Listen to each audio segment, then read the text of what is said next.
This is the tutorial for how to open a file and use the type tool in Photoshop Elements. So what you're going to do is you're going to come to this little icon here. It says PSE. You're going to double click the icon. This is going to open up this window here.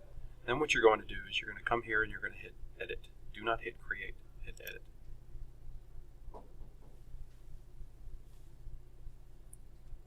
So once you open up the program, you're going to get a window that looks kind of like this. There's your toolbar here on the left. Up here are your various menus. So what we're going to do first is we're going to go to File, we're going to New, and go Blank File. Now, sometimes it defaults to the clipboard, sometimes it doesn't, but what you're going to do is you're going to come down here and do default Photoshop element size. That makes a file that's 6 inches wide by about 4 inches tall, which is pretty much what we want to do when we start messing with these typefaces. Now, the purpose of this project is to create images that, or create words that mirror the images or the descriptions they invoke. So the first thing we're going to do is we are going to click on this little T here. That's the type tool. And as you can see, it brings up a little cursor right here. It's going to default to black, but you can click on this to change the color of whatever you want. Just go down the spectrum, select the color that you like. The word we're going to do is going to be glory, so I'm going to put it in like a light blue or a medium blue. So I'm going to type the word first. Now looking at this font, it's pretty boring, so I'm going to highlight the word, and then I'm going to start messing around with different fonts just to see how different fonts will look. There's that font there. Here's one here. That one's kind of okay. So we'll go with that one for now. So it's obviously larger, so how you would change the point size, you would just come up here and you can type in a different point size. So we'll change it to about 60 point, see how big that makes it. That's about right. I had an idea for this earlier. What I want to do is I want to make it kind of wave like a flag. What I'm going to do is I'm going to come up here.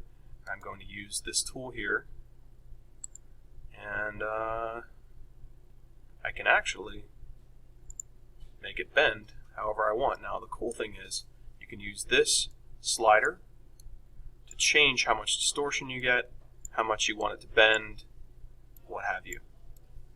I think I want it to be kind of bigger on one end than the other one.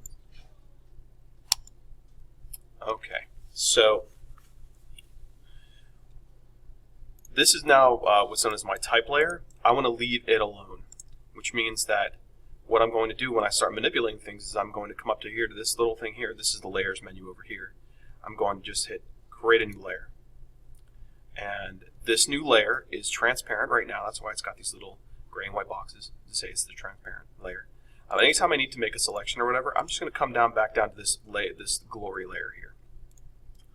But all my manipulations I'm going to do on advanced layers. Think of it like a scrapbook with transparencies laid over one another. If you put something on top of something else, it's going to be on top of it. If you want it below, you can just drag it down and put it below.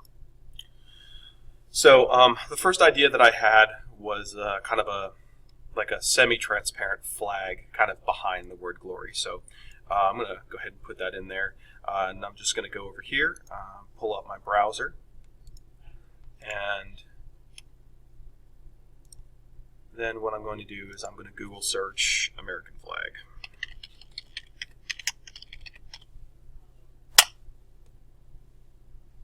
Alright, so I'm going to look for searching.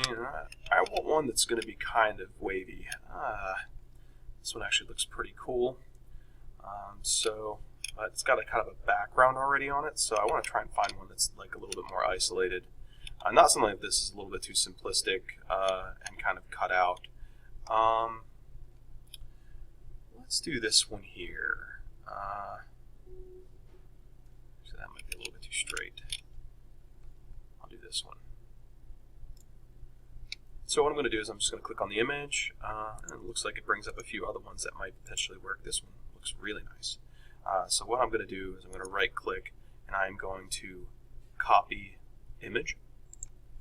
Now I can go back to Photoshop and you can open a new file, call it and it'll basically say, see, it has this blank file here, and then it says image from clipboard. Anything you copy from anywhere will be copied onto the clipboard.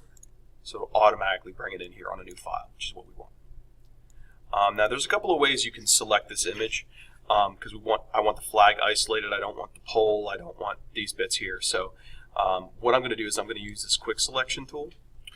As you can see, there's different sizes, so it can be made very small or made very large. You can just change that size with the slider here, the diameter slider, or there's a quick key macro. You can use the bracket keys to make things smaller or bigger. So what I'm going to do now is I'm just going to kind of start dragging it along the image that I want to select. As you can see, it's kind of filling in and selecting the stuff that naturally kind of has borders. So if I wanted to just select, the stripes or whatever, you could potentially do that. Okay, so it's nice and selected now. So except for this star. So what I'm going to do, and the thing about selecting something is there are multiple functions to the selection tool. Let's say I wanted to get rid of, I didn't want to select the stars. I could come in here and change the option on the tool, and it would allow me to subtract from that selection. And I could get rid of that, so that's no longer selected. But I want it selected, so I'm going to make sure it's on the Add button.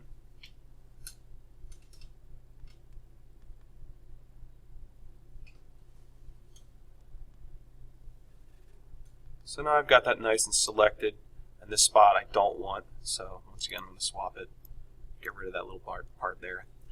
So now, just like I copied the image originally, I am going to go ahead and do the same thing. So I'm going to hit Control-C for copy, and then Control-V for paste. So now that the image is dropped in behind my glory letters, because that's where I decided to drag the layer down, I can then take what's known as the Move tool. And the Move tool is great because not only can it, if you have it on select, you should probably turn off auto select layer, because we're going to be manipulating a lot of layers here, and we want to make sure that we stay on those layers. So, and this layer is now selected, and you can work on it. So if I wanted to grab this and kind of move it around, as it is, I want to kind of make the flag larger, and I'm actually going to distort it a little bit to stretch it out, because I want it to not engulf all the letters, just kind of be there as a background element. And as you remember, I said that I'd like it to be kind of ghostly or semi-transparent. So what I'm going to do is I'm now going to take this layer, and you guys can see there's a couple of different functions here. You can set it on different modes. We're going to leave it on normal, but something else you can do is adjust the opacity of the layer down, so you can actually manipulate that aspect of it and make it a little bit more transparent. That's what opacity means. It means opaque, or you can't see through it. So the less opaque something is, the more you can see through it. All right, so I've got my little flag in there, and that's pretty cool. But the letters themselves are a little bit boring. So what I'm going to do is I'm going to come back to my my glory layer now, my word layer, and I am going to select these words. Now the cool thing about having something as a type layer is you can hold down the Control key, and if you just click, it's going to select all those letters for us. Okay, so what I'm going to do now is I'm going to show you guys how to import a texture onto letters. So let's say I wanted to make this look like the sky. I'm going to create a new layer first, because like I said, we always want to be working on a new layer. And I'm going to try and find an image of a blue sky.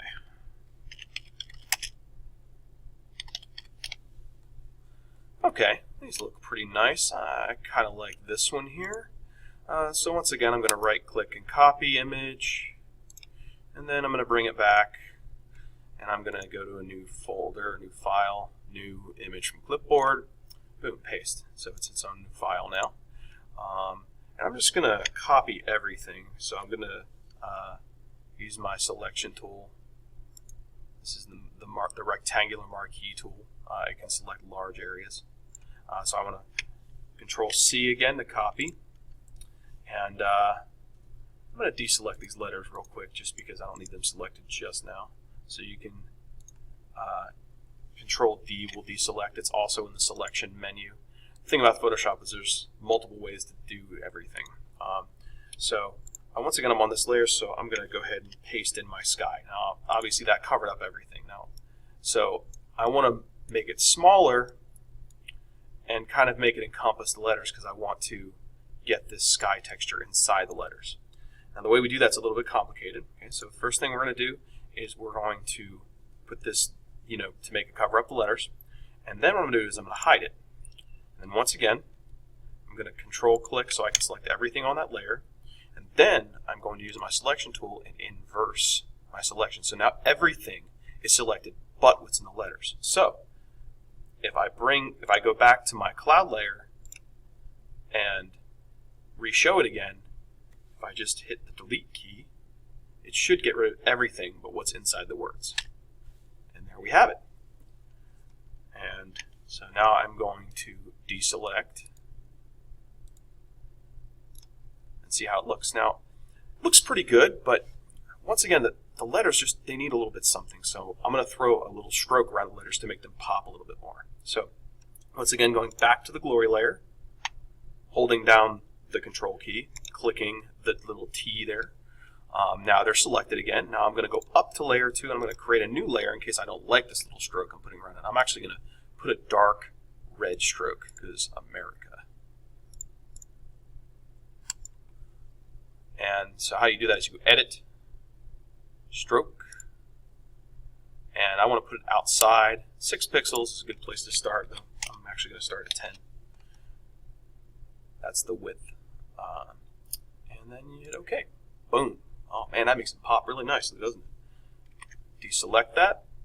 So that's a pretty basic approach. Obviously, you guys are going to be experimenting with the tools to kind of mess with things and change things and everything. And the cool thing about having everything on different layers, if I decide I don't like this flag over here, I can move it. I can push it up. I can even rotate it if I want to with the selection or the move tool. So there's plenty of things you can do with this. Now, if I were going to save the file, I'm going to want these on 8.5 by 11s with 5 words on each 8.5 by 11. So the first thing I'm going to do is I'm going to flatten everything. So you're going to click the first layer, hold down Shift, and then click the background, and that's going to select everything. Then you're going to right-click and go to Merge Layers. So now it's all on one layer. And what I'm going to do is I'm going to select the word and the flag. Once again with this rectangular marquee, which if you hold down can turn into an elliptical marquee. Most tools have a secondary option if you just hold down left click. So just going to select that and I'm going to Control C copy, and now I'm going to open up a new file, blank file. I'm going to call it US paper because that's 8.5 by 11 and it's 300 resolution. Always want to make sure it's 300 resolution so it looks nice. And then hit OK. So now it's a new file, and I'm going to Control C copy. Bring it over here, Control V paste. So now I can resize it if I want to. I can make it smaller or bigger, move it around, and so that would be one word completed on your 8.5 by 11. Okay, so I hope this was helpful, and I'll see you next time.